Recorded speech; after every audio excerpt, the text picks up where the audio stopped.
Hello student, आप सभी का हमारे इस यूट्यूब चैनल में स्वागत है। यह वीडियो इलेक्ट्रिसिटी का सीरीज नंबर 6 है। अगर आपने इससे पहले के 5 वीडियो को नहीं देखा है तो उसे भी एक बार देख लीजिए।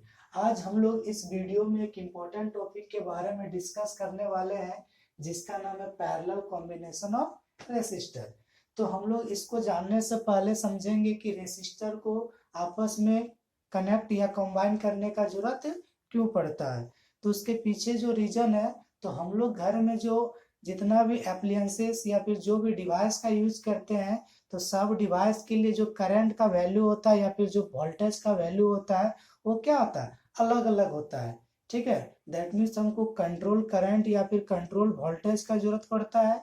और वोल्टेज को कंट्रोल करने के लिए ही हम लोग रेसिस्टर को आपस में क्या करते हैं, कनेक्ट करते हैं। और रेसिस्टर को हम लोग दो तरीका से कनेक्ट कर सकते हैं, एक सीरीज कॉम्बिनेशन होता है और दूसरा क्या होता है, पैरेलल कॉम्बिनेशन। तो हम लोग आज इस वीडियो में किसके बारे में डिस्कस करने वाले हैं, पैरेलल कॉम्बिनेशन के बारे में। तो पैरेलल कॉम्बिनेशन में होता क्या है कि जब बहुत सारा रेसिस्टर को दो कॉमन पॉइंट के बीच में क्या किया जाता है, जोड़ा जाता है। मतलब जितना भी रेसिस्टर रहेगा सबके लिए कॉमन पॉइंट क्या होगा, सेम होगा। ठीक है, और सब डिवाइस के लिए जो पोटेंशियल डिफरेंस होगा वो भी क्या होगा, सेम होगा। तब इस तरह के कॉम्बिनेशन को हम लोग क्या बोलते हैं, पैरेलल कॉम्बिनेशन। ठीक है, तो इसको हम लोग अगर डिफाइन करना चाहेंगे तो कैसे डिफाइन कर सकते हैं, तो इसको हम लिख सकते हैं कि when two or more than two resistance when two or more than two resistance are connected when two or more than two resistance are connected between when two or more than two resistance are connected between two common point when two or more than two resistance are connected between two common point so that the same potential difference so that the same potential difference so that the same potential difference applied so that the same potential difference applied through each of them so that the same potential difference applied across each of them भी लिख सकते हैं through की जगह, so that the same potential difference applied across each of them they are said to be, तब उसको क्या बोलते हैं, they are said to be connected in parallel. तब उसमें हम लोग क्या बोलते हैं कि उन लोग आपस में कैसा जुड़ा है, पैरेलल। इसमें क्या बताया जा रहा है कि जब दो या दो से अधिक रेसिस्टेंस को दोनों के दो कॉमन पॉइंट के बीच में क्या किया जाता है, इस तरह से जोड़ा जाता है ताकि सब में क्या कर सकते हैं, सेम पोटेंशियल डिफरेंस को अप्लाई कर सके। तब उस तरह के कॉम्बिनेशन को क्या बोला जाता है, पैरेलल कॉम्बिनेशन। फॉर एग्जांपल में इसको हम डायग्राम से समझ सकते हैं। सपोज दैट मेरा पास 3 रेसिस्टर है,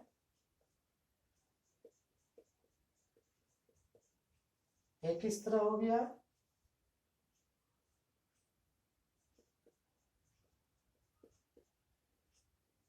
दूसरा इस तरह से ले लिए,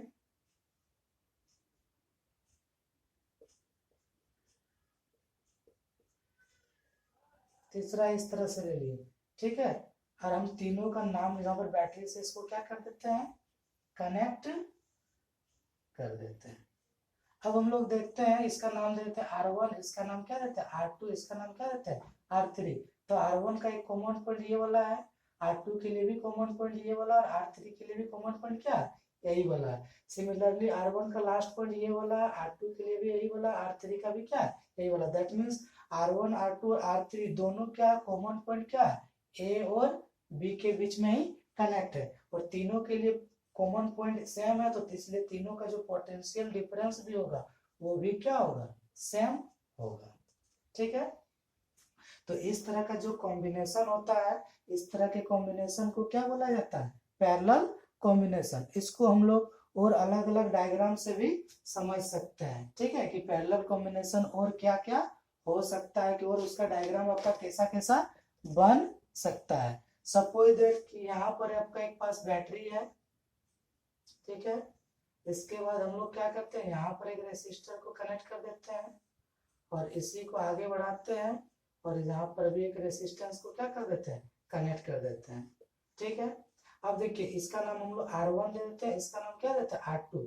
तो R2 के लिए एक पॉइंट ये है और एक पॉइंट क्या है, ये है। R1 के लिए भी क्या होगा, इसको हम लोग इस पॉइंट के साथ मिला सकते हैं और इसको भी क्या करेंगे, इस पॉइंट के साथ मिला सकते हैं। दैट मीन्स R1 और R2 के लिए कॉमन पॉइंट क्या है, सेम है। ठीक है, इसको और हम लोग दिखा सकते हैं। सपोज दैट इस तरह से एक है बैटरी है, इस तरह से ले लेते हैं, एक रेसिस्टर इस तरह से है, या फिर इसको इस तरह से दिखाते हैं।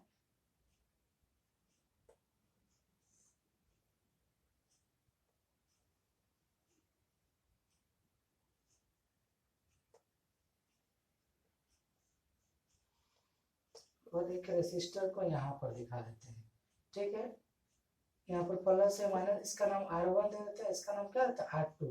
तो R1 का एक पॉइंट यहाँ पर है और एक पॉइंट क्या है, यहाँ पर है। सिमिलरली R2 का भी एक पॉइंट यहाँ पर है और एक पॉइंट कहाँ चला गया, इस जगह पर। ऐसे यहाँ पर है लेकिन इसको कनेक्ट यहाँ पर करेंगे तो फिर दोनों के लिए कॉमन पॉइंट फिर क्या हो गया, A और B। जब जितना भी रेसिस्टर होगा, जब सब रेसिस्टर के लिए कॉमन पॉइंट क्या होता है, सेम होता है और सबके लिए पोटेंशियल डिफरेंस का वैल्यू भी क्या होगा, सेम होगा। तो इस तरह के कॉम्बिनेशन को क्या बोला जाता है, पैरेलल कॉम्बिनेशन। ठीक है, अब क्या होता है कि जैसे हम लोग स्विच को ऑन करेंगे, सर्किट में क्या होने लगेगा, मेरा करंट पास होगा। जैसे करंट आई इस पॉइंट पर पहुंचेगा, इसको यहाँ पर कितना रास्ता मिल जाएगा, 3 रास्ता। तो 3 रास्ता मिलने के कारण कुछ करंट इधर चला जाता है, कुछ करंट इधर और कुछ करंट इधर।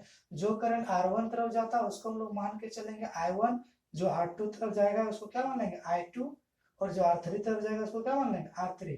फिर तीनों करंट आके इस पॉइंट पर मिलेगा और फिर मिल के क्या बन जाता है, I। दैट मीन्स जो टोटल करंट I होता है वो I किसके बराबर होता है, I1 plus I2 plus I3। और इस तरह इसी कॉन्सेप्ट से हम लोग क्या कर सकते हैं, पैरेलल कॉम्बिनेशन के लिए क्या कर सकते हैं, टोटल रेसिस्टेंस का वैल्यू को निकाल सकते हैं। तब हम लोग देखते हैं कि उसका टोटल रेसिस्टेंस या फिर उसका इक्विवेलेंट रेसिस्टेंस का फॉर्मूला क्या होता है। ठीक है, तो इसको समझते हैं।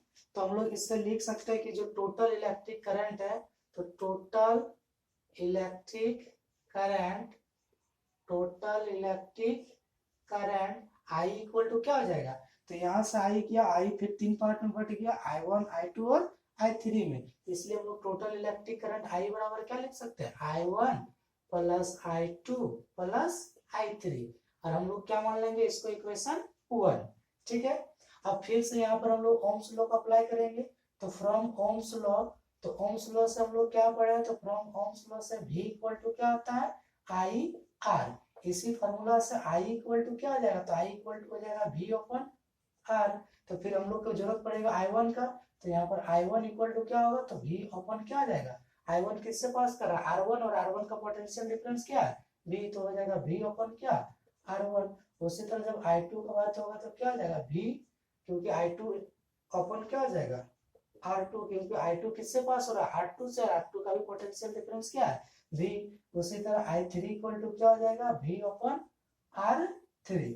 अब इस सब जो वैल्यू निकला सबका वैल्यू को लेके कहां पर रख देंगे, इक्वेशन 1 में। तो लिखेंगे putting this value in equation 1। हम लोग क्या करते हैं, सबका वैल्यू को इक्वेशन 1 में रख देते हैं। तो जैसे इक्वेशन 1 में रखेंगे, यहाँ पर I है तो I का वैल्यू क्या निकला, V अपन R। फिर यहाँ पर इक्वल टू हम इक्वल टू दे देते हैं, फिर I1 है, I1 का वैल्यू क्या निकला, V अपन R1। फिर प्लस है, प्लस दे दिए, I2 का वैल्यू क्या निकला, V अपन R2। फिर मेरा प्लस है, प्लस दे दिए, I3 का वैल्यू क्या निकला, V अपन R3। अब हम लोग इसको आगे बढ़ाएंगे तो इधर क्या बचेगा, V अपन R। और ये तीनों में क्या कॉमन है, तो तीनों में कॉमन है V। तो यहाँ से V निकल गया तो यहाँ पर 1 बचा, दैट मींस यहाँ पर क्या होगा, 1/R1 प्लस क्या हो जाएगा 1/r2 प्लस क्या हो जाएगा 1/r3, और ये भी मेरा कट जाएगा, और इस तरह से 1/r इक्वल टू क्या होता है 1/r1 plus 1/r2 plus 1/r3। That means parallel के लिए फॉर्मूला क्या होता है, तो 1/r इक्वल टू क्या होता है 1/r1 plus 1/r2 plus 1/r3। ठीक है। अब हम लोग जो पैरेलल कॉम्बिनेशन पढ़े उसका कुछ समरी निकालते हैं, उसका हम लोग कुछ अपने से कंक्लूजन निकालते हैं कि उसका क्या क्या कंक्लूजन मेरा निकला। तो हम लोग क्या देखते हैं कि पैरेलल कॉम्बिनेशन में क्या होता है, इसको रेसिप्रोकल पढ़ेंगे।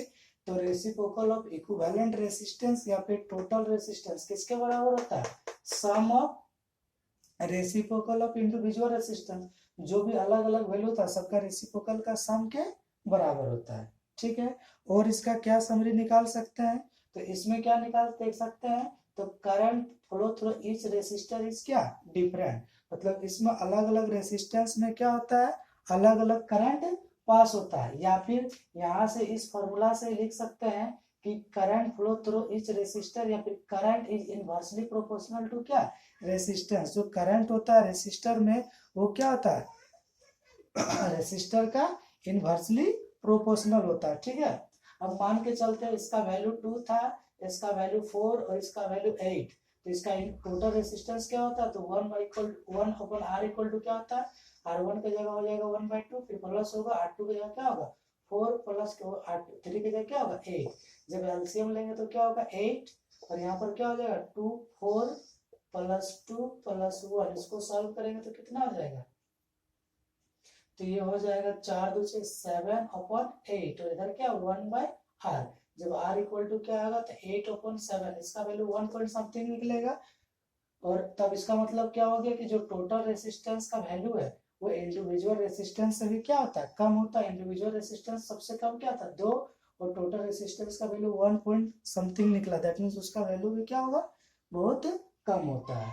मतलब पैरेलल कॉम्बिनेशन में क्या होता है टोटल रेसिस्टेंस का वैल्यू क्या होता है डिक्रीज करता है। और चौथा क्या कंक्लूजन निकाल सकते हैं, तो चौथा कंक्लूजन हो सकता है कि जो टोटल करंट होता है, टोटल करंट क्या होता है, टोटल करंट इक्वल टू किसका होता है sum of current through each resistor, मतलब जितना भी रेसिस्टर है सबका जो करंट होता है उसके सम के बराबर। ठीक है। तो इस तरह से उसका हम लोग एक समरी बनाएंगे, तो समरी को भी नोट कर लेते हैं। ठीक है, क्योंकि ये समरी आपको क्या करेगा न्यूमेरिकल को सॉल्व करने के समय क्या करता है हेल्प करता है। ठीक है।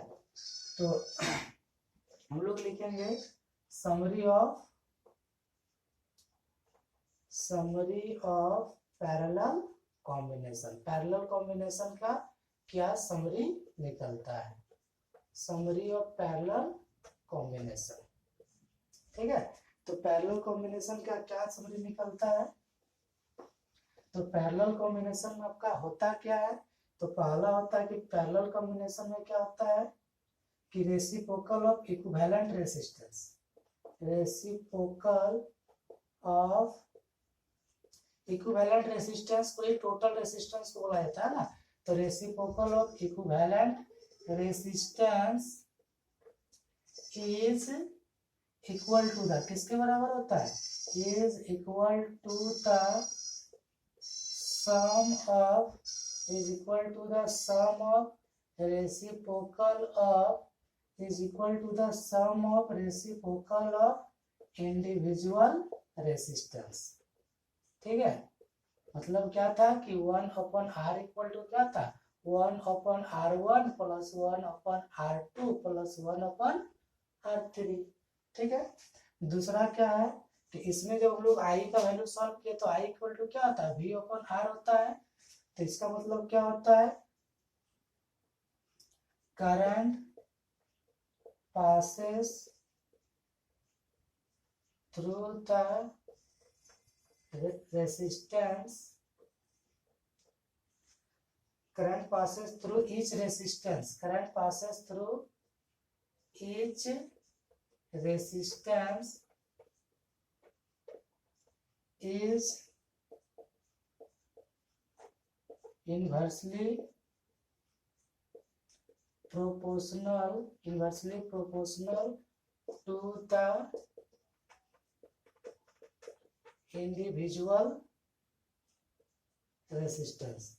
इंडिविजुअल रेसिस्टेंस का क्या होता है, इनवर्सली प्रोपोर्शनल होगा। जब हम लोग I1 का बात करेंगे तो I1 इक्वल टू क्या होता है, V ओपन R1, मतलब I1 किसका इनवर्सली प्रोपोर्शनल होगा, R1 का। तीसरा इसका क्या कंक्लूजन निकला, तो तीसरा कंक्लूजन होता है कि इसमें टोटल रेसिस्टेंस का वैल्यू क्या आता है, डिक्रीज करता है ना। दैट मीन्स क्या लिख सकते हैं कि इक्विवेलेंट रेसिस्टेंस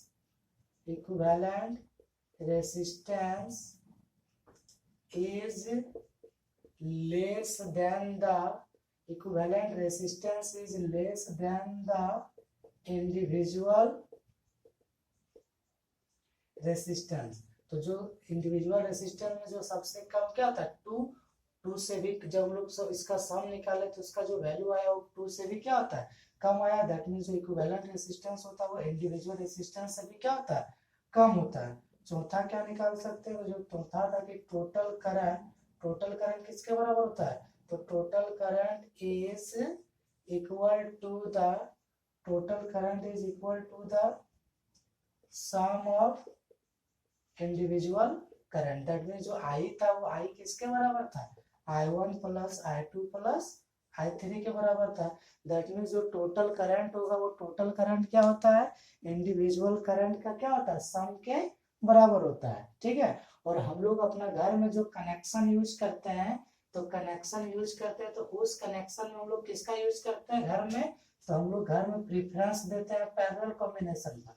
तो हम लोग अपना घर में पैरेलल कॉम्बिनेशन का ही यूज क्यों करते हैं, तो पैरेलल कॉम्बिनेशन का यूज करने का मेरा कुछ क्या फायदा है, तो उसी फायदा के कारण ही हम लोग घर में क्या करते हैं, पैरेलल कॉम्बिनेशन का यूज करते हैं। तो पैरेलल कॉम्बिनेशन का यूज करने का क्या फायदा है, तो पहला फायदा है कि अगर पैरेलल कॉम्बिनेशन में एक डिवाइस अगर खराब होगा तो बाकी डिवाइस पर उसका कोई इफेक्ट नहीं पड़ता है। दूसरा क्या फायदा होता है, तो पैरेलल कॉम्बिनेशन में टोटल करंट का वैल्यू क्या होता है, कम होता है, सॉरी टोटल रेसिस्टेंस का वैल्यू क्या होता है, कम होता है, जिसके कारण करंट का वैल्यू मेरा क्या होता है, ज्यादा हो जाता है।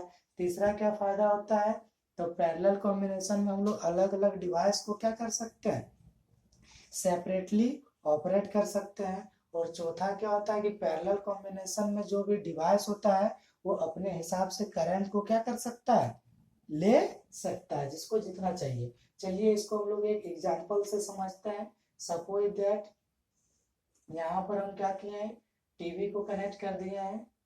यहाँ पर हम क्या किए हैं, यहाँ पर हम लोग बल्ब को कनेक्ट किए हैं। और इसमें हम लोग मान के चलते हैं क्या किए, फैन को क्या किए, कनेक्ट कर दिए हैं। इसके बाद बैटरी के साथ कनेक्ट करेंगे। अब क्या होगा, हम लोग जानते हैं कि तीनों में क्या होता था, अलग अलग करंट जाता था। I1 इसमें क्या होता था, I2 इसमें क्या होता था, I3। अब बल्ब को जितना करंट का जरूरत पड़ेगा, ठीक है, बल्ब को जितना करंट का जरूरत पड़ेगा, बल्ब क्या करेगा, यहाँ से उतना ही करंट को क्या करेगा, लेगा। उसी तरह टीवी को जितना करंट का जरूरत पड़ेगा, टीवी भी उतना ही करंट को खींचेगा। उसी तरह फैन को जितना करंट का जरूरत पड़ेगा, फैन भी क्या करेगा, उतना ही करंट को अपने तरफ क्या करेगा, खींचेगा। दैट मीन्स क्या होता है कि पैरेलल कॉम्बिनेशन में जो भी डिवाइस होता है वो क्या होता है, एबल होता है किसके लिए, अपना जो भी करंट चाहिए उसको ले सकता है। दूसरा क्या होता है, अगर यहाँ पर मेरा बल्ब मेरा फ्यूज हो गया, अगर ये मेरा बल्ब फ्यूज हो गया तो टीवी और फैन पर इसका कोई इफेक्ट नहीं पड़ता है। तीसरा इसका फायदा क्या होता है, तो पैरेलल कॉम्बिनेशन में जो टोटल रेसिस्टेंस का वैल्यू होता है वो क्या होता है, कम हो जाता है, जिसके कारण करंट का वैल्यू मेरा क्या होता है, ज्यादा होता है। हम लोग आसानी से उसको यूज में ला सकते हैं। ठीक है। और इसका क्या फायदा होता है, तो हम लोग इसको, अगर हमको टीवी ऑन करना है तो हम सिर्फ टीवी वाला स्विच को प्रेस करेंगे, बल्ब मेरा, और फैन उसका कोई मतलब नहीं रहेगा। अगर सिर्फ हमको फैन और टीवी को चालू करना है तो फैन और टीवी वाला स्विच को ऑन करेंगे, बल्ब से मेरा कोई मतलब नहीं रहेगा, क्योंकि सब क्या होता है, अलग अलग जुड़ा हुआ रहता है। ठीक है। तो हम लोग अब जो नेक्स्ट टॉपिक डिस्कस करने वाले हैं उसका नाम क्या है, advantages of parallel combination. Parallel combination का क्या क्या एडवांटेज होता है, तो हम लोग हेडिंग देंगे advantages of parallel combination. Advantages of parallel combination, इसका क्या क्या फायदा है। तो इसका पहला फायदा क्या है, तो लिखेंगे in parallel combination in parallel combination, in parallel combination, in parallel combination total resistance, in parallel combination total resistance is decreases, ठीक है, total resistance is decreases and the value of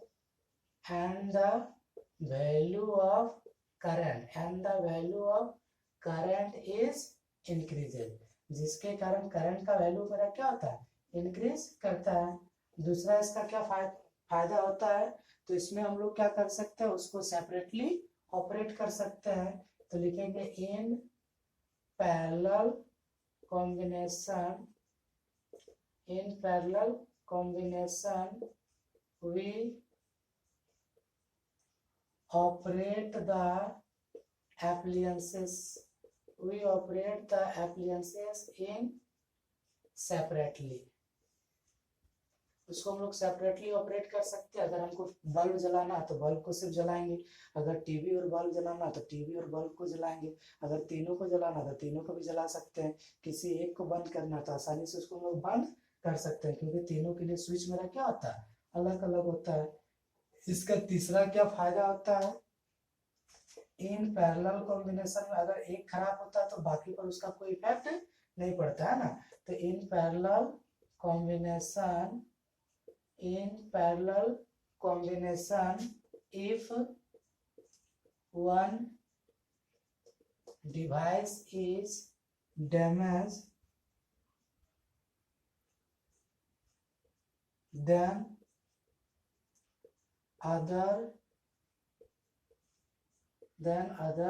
devices is unaffected, मतलब उस सब पर इसका कोई प्रभाव नहीं पड़ता है। और इसका क्या फायदा होता है, तो इसका और क्या फायदा होता है कि तो जो पैरेलल कॉम्बिनेशन में होता है तो इसमें हम लोग क्या होता है कि जैसे बल्ब को जितना करंट का जरूरत पड़ेगा बल्ब क्या करेगा, उतना ही करंट खींचेगा। टीवी को जितना करंट का जरूरत पड़ेगा टीवी भी क्या करेगा, उतना ही करंट को खींचेगा। फैन को जितना जरूरत पड़ेगा तो फैन भी क्या करेगा, उतना ही करंट को खींचेगा। दैट मीन्स इसमें क्या होता है, जो भी डिवाइस होता है अपने उसको जितना करंट का जरूरत पड़ता है उतना ही करंट क्या कर सकता है, खींच सकता है। तो लिख सकते हैं in parallel combination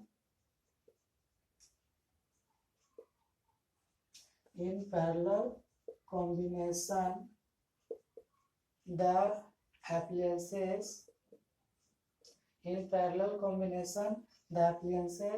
will be able to draw the current as they needed, उसको जितना करंट का जरूरत पड़ता है उतना करंट को क्या कर सकता है, खींच सकता है। और इसी के कारण हम लोग अपना घर में क्या करते हैं, पैरेलल कॉम्बिनेशन का यूज करते हैं। फिर से एक बार समझ सकते हैं कि पैरेलल कॉम्बिनेशन का घर में हम लोग प्रेफरेंस क्यों देते हैं। तो इसका पहला पॉइंट क्या होता है कि पैरेलल कॉम्बिनेशन में रेजिस्टेंस का वैल्यू कम हो जाता है, जिसके कारण करंट का वैल्यू क्या होता है, बढ़ता है। दूसरा फायदा क्या होता है, पैरेलल कॉम्बिनेशन में हम लोग अलग अलग डिवाइस को सेपरेटली क्या कर सकते हैं, ऑपरेट कर सकते हैं। जिसको चालू करने का रहेगा उसको चालू करेंगे, जिसको बंद करने का रहेगा उसको बंद करेंगे, लेकिन ऐसा सीरीज कॉम्बिनेशन में पॉसिबल नहीं होता है। तीसरा क्या फायदा होता है, तो पैरेलल कॉम्बिनेशन में अगर एक डिवाइस खराब होता है तो उसका बाकी डिवाइस पर कोई इफेक्ट नहीं पड़ता है। चौथा इसका क्या फायदा होता है, तो पैरेलल कॉम्बिनेशन में जिस डिवाइस को जितना करंट का जरूरत पड़ता है वो उतना करंट को खींच सकता है, जिसके कारण वो प्रॉपरली क्या करता है, वर्क करता है, जबकि ऐसा सीरीज कॉम्बिनेशन में नहीं होता है। इसीलिए हम लोग घर में क्या करते हैं, पैरेलल कॉम्बिनेशन को प्रेफरेंस देते हैं।